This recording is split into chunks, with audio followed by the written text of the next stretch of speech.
ჩაგიდენია თუ არა დანაშაული, რომელსაც არც ერთი მოწმე არ ყოლია გარდა საკუთარი თავისა და არც ერთი მსაჯული გარდა საკუთარი სინდისისა. ან შეიძლება თუ არა ზოგადად უმოქმედობა რიგ შემთხვევებში ადამიანს დანაშაულად ჩაეთვალოს. ეს არის ის თემები და საკითხები, რომელსაც უღრმავდება და იკვლევს ალბერ კამიუ თავის რომანში, რომელსაც ჰქვია დაცემა და რომელიც არის ერთგვარი მონოლოგის ფორმით დაწერილი წიგნი, ვინმე მთავარი გმირი, ვინმე ჟან ბატისტ კლამასი გვიყვება თავის ცხოვრებას და მის პიროვნებას და იმ ინციდენტზე, რომელიც მას შეემთხვა ერთ-ერთ შემოდგომის ერთ სუსხიან ღამით, რაც პრაქტიკულად გახდა განმსაზღვრელი მისი სულიერი ტრანსფორმაციისა და მთელი დარჩენილი ცხოვრების შეცვლის მიზეზიც კი. ეს არის ამბავი ადამიანზე, რომელიც გვიყვება მის პიროვნებას თუ როგორი ადამიანი იყო და რა სტატუსით სარგებლობდა ის საზოგადოებაში, რომ მას ჰქონდა ერთგვარი რესპექტაბელური ადამიანის იმიჯი მორგებული სოციუმში, ის ეხმარებოდა ღარიბებს, ჩადიოდა რაღაცა კეთილ საქმეებს და ამით მოჰქონდა თავი საზოგადოებაში. თუმცა ამ ნიღბის უკან, რომელიც მას ჰქონდა მორგებული საზოგადოების წინაშე, იმალებოდა სინამდვილეში სიყალბე და ფარისევლობა და პრაქტიკულად მიზანთროპიაც კი, რადგან მას შინაგანად ზულდა ადამიანები და არ უყვარდა ისინი და ამ კეთილშობილურ აქტებს, რომელსაც ის ჩადიოდა, ჰქონდა სხვა მიზეზი და ეს იყო არაფერი სხვა, თუ არა ის, რომ უბრალოდ ამაღლებულიყო საზოგადოების თვალში და ამით პრაქტიკულად მას განემტკიცებინა თავისი სტატუსი სოციუმის წინაშე და მის საკუთარი თვალში ამაღლებულიყო როგორც პიროვნება. ეს მისი ჩადენილი სიკეთეები არ გამომდინარეობდა მისი კეთილშობილური ბუნებიდან, არამედ ეს პრაქტიკულად იყო იმის გამო გაკეთებული, რომ ყოფილიყო მოწონებული და აღიარებული როგორც საზოგადოების, ასევე საკუთარ თვალში. და ერთ-ერთი ღამით ხდება ინციდენტი, რომელიც პრაქტიკულად ამ მითს და წარმოდგენას, რომელიც მას აქვს შექმნილი საკუთარ თავზე ენგრევა. და ეს ინციდენტი მდგომარეობდა შემდეგში, რომ ერთ-ერთი შემოდგომის ერთ-ერთ სუსხიან ღამით, როდესაც გადადიოდა მდინარე სენაზე გადებულ ხიდზე, მას რუქს უკან შემოესმება ქალის განწირული კივილის ხმა, რომელიც იხჯობა მდინარეში. და როგორც ნებისმიერ ალბათ ვაჟკაცს და ჯენტლმენ ადამიანს მსგავს შემთხვევაში უნდა ახასიათებდეს, უნდა გამოიჩინოს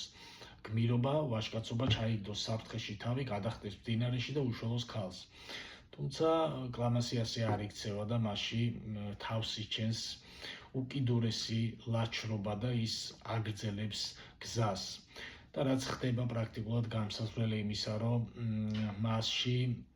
იღვიძებს სინდისი და მას თავზე ენგრევა ის მითი და წარმოდგენა და შეხედულება, რაც ჰქონდა მის თავზე შექმნილი, რომ თითქოს ის იყო ერთგვარი ვაჟკაცი, გმირი და კეთილშობილი ადამიანი. და ის მონანიების ფორმით გვიყვება პრაქტიკულად აღსარებას გვაბარებს მკითხველებს, თუმცა გარდა იმისა, რომ ის ინანიებს თავის ჩადენილ საქმეს პრინციპში უმოქმედობას, რადგან არავინ არ არის ვალდებული ზოგადად კანონის წინაშე მით უმეტეს და არ არსებობს ესეთი მუხლი, რომ თავი ჩაიგდოს საფრთხეში და სხვისი სიცოცხლე გადაარჩინო, გადახტე მდინარეში, მით უმეტეს მაშინ, როცა მდინარე ძალიან ცივია. თუმცა კლამასი აღიარებს, რომ ეს უმოქმედობაა სწორედ დანაშაული, რომელიც მან ჩაიდინა, თუმცა ის ბრალსდებს აბსოლუტურად ყველას, მათ შორის ჩვენს მკითხველებს და მთელ კაცობრიობას იმაში, რომ ყველას გვაქვს ჩვენი ჩადენილი თუ არ ჩადენილი და უმოქმედობით გამოწვეული მცირე ცოდვა და დანაშაული და ის ამ თვალსაზრისით ქრისტესაც კი გადაწყვეტება და ამბობს, მოყავს ეპიზოდი, როდესაც ჰეროდე გასცემს ჩვილი ბავშვების ამოხოცვის ბრძანებას, ის თვლის, რომ ქრისტესაც აწუხებს დანაშაულის განცდა იმისა, რომ ის ცოცხალი გადარჩა ჩვილ ბავშვებისგან განსხვავებით. და სწორედ მისი ამ აზრით ეს გახდა რაღაც თვალსაზრისით მიზეზი იმისა, რომ ქრისტეს შეუმსუბუქდა თითქოს და ის ტვირთი, რომელიც მან იტვირთა ჯვარზე გაკვლით, რადგან მას ამძიმებდა დანაშაულის განცდა,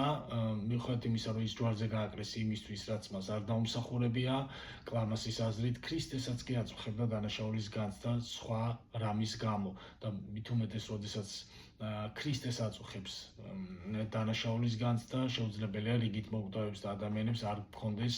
მცირე დანაშაული და ცოდვები ჩადენილი, რომლის გამოც შეიძლება ჩვენ ციხეს შეიძლება არა, მაგრამ ვიმსახურებდეთ სასჯელს და ეს სასჯელი შეიძლება იყოს ყველაზე მკაცრი, რომელიც საკუთარ სინდის გამოაქვს ჩვენთვის. ეს არის შემზარავი ტექსტი, იმიტომ რომ ნებისმიერ ადამიანს ჩაახედებს სარკეში და გადაახედებს საკუთარ მორალზე და საკუთარ წარმოდგენებზე, ცხოვრებაზე ზოგადად და საკუთარ თავზე, რაც მას აქვს შექმნილი. ეს არის გენიალური ტექსტი და ყველას, ვისაც არა გაქვთ წაკითხული, აუცილებლად გირჩევთ, რომ ხელში აიღოთ ეს წიგნი. კამიუს დიდ წარდგენა ბუნებრივია არ სჭირდება, თუმცა შეიძლება ეს რომანი, ეს კონკრეტული რომანი ბევრს არ ჰქონდეს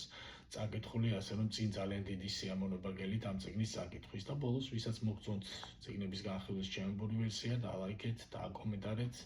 და გამოიწერეთ არხი.